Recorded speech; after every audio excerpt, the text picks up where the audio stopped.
0 at each place. So first row and first column multiplication will give you 0, first row and second column multiplication will give you entry 0, similarly for the other cases. So I have both the matrices non-zero, but still their multiplication is 0. This is little awkward. This does not happen when you are multiplying to real numbers or when you are multiplying to complex numbers. Okay, so this is what we have with the properties of complex multiplication, matrix multiplication. Now we further want to move ahead and try to see that what are the other algebraic operations that we can apply on matrices. Since we have defined what is a matrix multiplication, we just try to define what is a inverse of a square matrix. So we just give a new definition as follows. So we will start by defining a inverse of a square matrix. So let A be a square matrix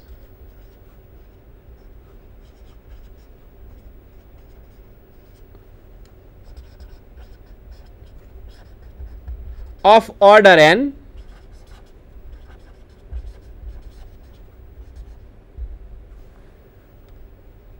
We say that square matrix B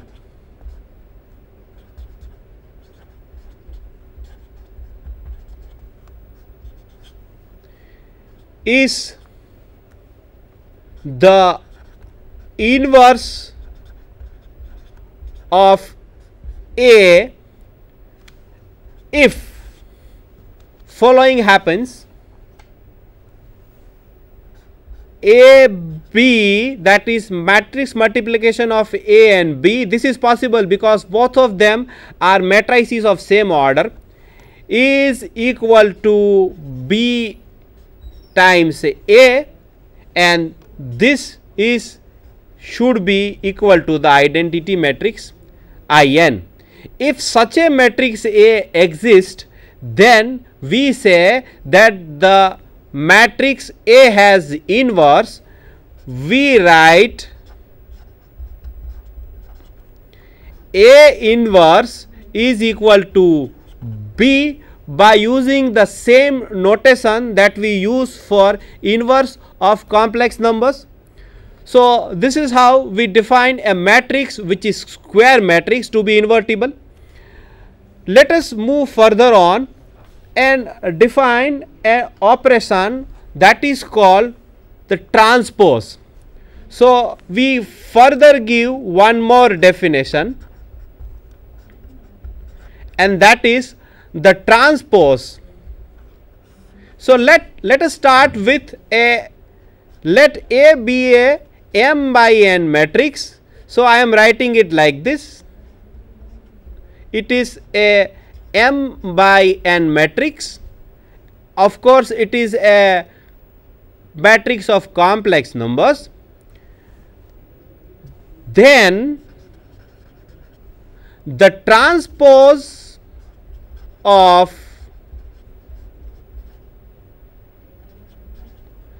A is denoted by A transpose and is defined by,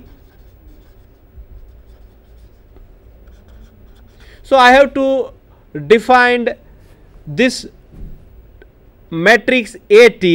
It is actually a matrix of order n by m. So AT is a matrix which is of order I am just writing the notation A dash ij. It is of order n by m, where A dash ij is equal to aj I for all I. So this is for all I comma j. That means ijth entry of the new matrix, that is A transpose, is nothing but the jith entry of the original matrix. So let us try to see with help of one example. So let us take the matrix A to be equal to 1 0 1 0 1 2 3 1 and 5. Okay, so we find out what is A transpose. So A transpose, see, I have here taken a matrix of order 3 by 3, that is I have taken actually a square matrix. So the transpose of this matrix will also be a square matrix. So what I have to do, actually this is nothing but interchanging rows and columns. So I shall write down something like this and check it out whether it works or not. So this is 0 1 1 and this is 1 2 5. See, observe that these entries are swapped, then these entries are swapped, then these entries are swapped. The entries along the diagonal, they just remain unchanged. Okay, after introducing the concept of transpose, we just defined a new kind of matrices, that is they are called symmetric matrices. So definition: a square matrix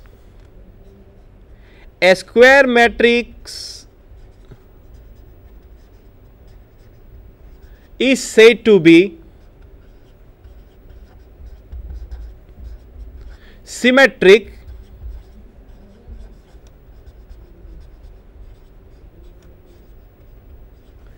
if A transpose is equal to A. That means whether you apply the operation of taking the transpose or not, it does not matter for this kind of matrix. Such a matrix we will call a symmetric matrix. Simple example of a symmetric matrix is the identity matrix of order n, because for identity matrix of order n, In transpose is same as In. Actually you can see that for any diagonal matrix it is a symmetric one. Okay, again we define what is called a skew symmetric matrix as follows. Definition: a square matrix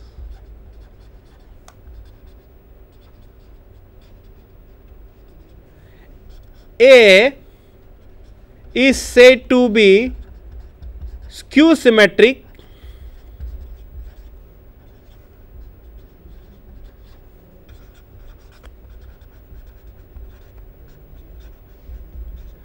if the following holds: A transpose is actually going to give you minus A. You should try to find out some examples of matrices which are skew symmetric. I just want to list few properties of the procedure of taking the transpose, and they are the following. So we just list it as a theorem. Why I am listing this? The reason is the following, that see, while defining the transpose, you have actually just changed the number of columns and number of rows. So you expect that something reverse is happening in this procedure. So there is a loss of symmetry. Let us try to see what is happening. So let us take two matrices A and B. So let A and B be m by n matrices,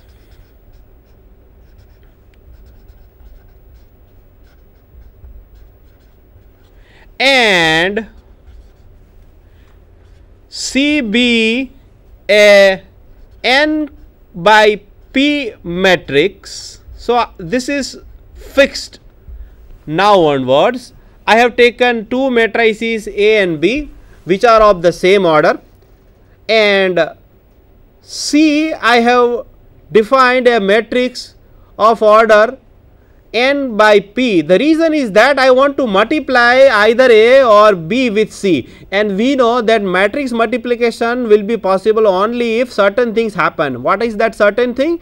That number of columns of A should be same as number of columns of C, or number of columns of B should be same as number of columns of number of rows of C. So, that is happening over here. So, I am also taking one scalar. So, let alpha be a complex number. Okay. Now, let us try to see what happens. Then the following holds. Number 1, see, if you take transpose of transpose, then you are going to get back the original matrix. This is no magic happening over here. It is very simple. For the first time you change rows to column, when next time you apply the transpose, actually you are getting back the original matrix. So, no need to prove this. Let us try to see what is the other property. See,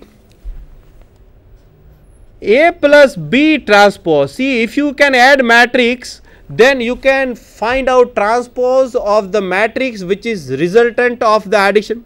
So, I have taken two matrices A and B and I have added them. Now, I want to find out their transpose. So, the transpose, what it turns out to be natural is equal to addition of corresponding transposes. So, A plus B transpose is same as A transpose plus B transpose. So, here there is a symmetry. Forget the operation of transpose, then we know that A plus B is same as A plus B, है ना, because it is a सीधा साधा addition. But transpose respects the procedure of matrix addition that is given over here. Next is it also respects the scalar.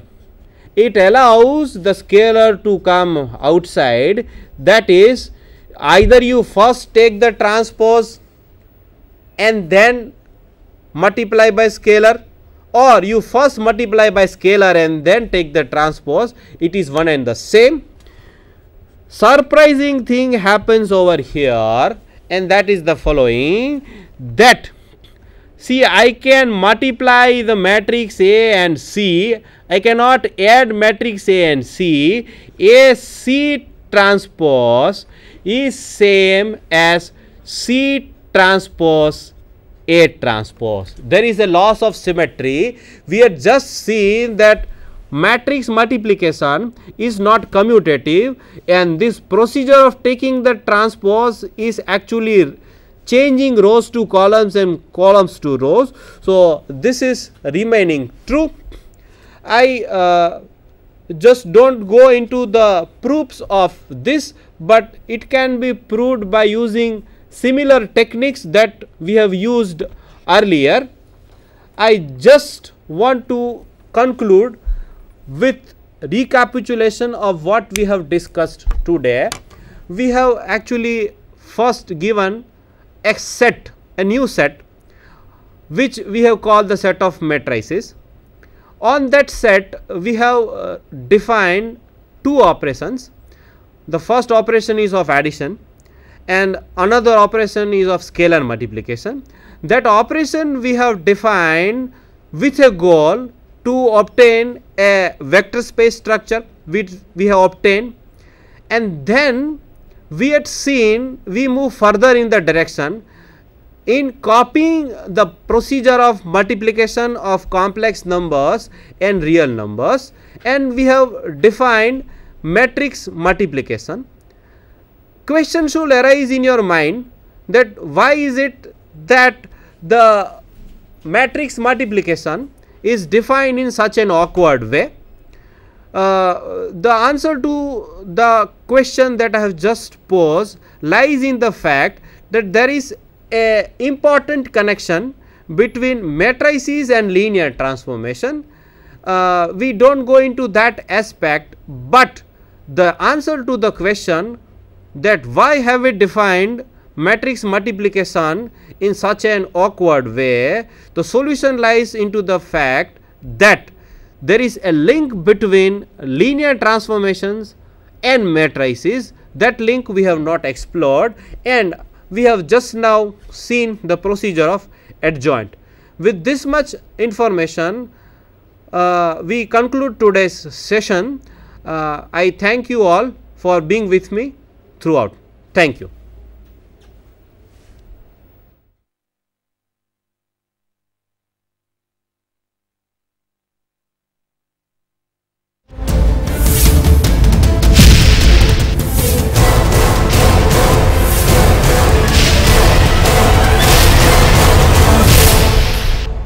Sandhan, All Gujarat Integrated Classroom.